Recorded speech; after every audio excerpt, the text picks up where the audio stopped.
ইংল্যান্ডে না গিয়ে যে কারণে দেশে আসছেন সাকিব আল হাসান।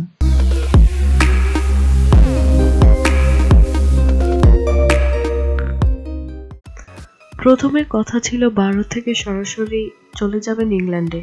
৫ই মে সাসেক্সে গিয়ে দলের সঙ্গে যোগ দেবেন তিনি।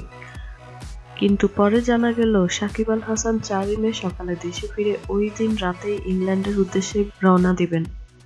শেষ খবর পাওয়া পর্যন্ত সাকিব আল হাসান হয়তো একদিন আগে দেশে চলে আসতে পারেন। জানা গেল বোনের বিয়ে সংক্রান্ত বিষয়ে ভারত থেকে লন্ডন না গিয়ে দেশে আসছেন সাকিব। একটি নির্ভরযোগ্য সূত্র নিশ্চিত করেছেন ৪ই মে সাকিবের একমাত্র বোনের আক্ত।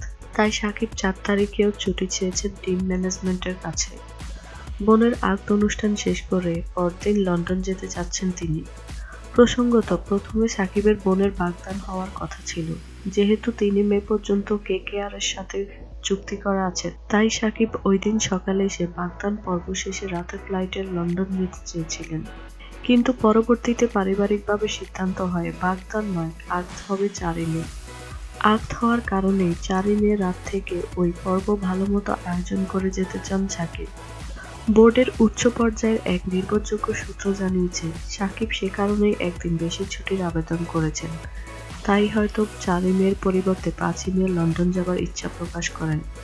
যেহেতু বোনের বিয়ে, তাই আবেদন নামঞ্জুর হওয়ারও কোনো কারণ নেই।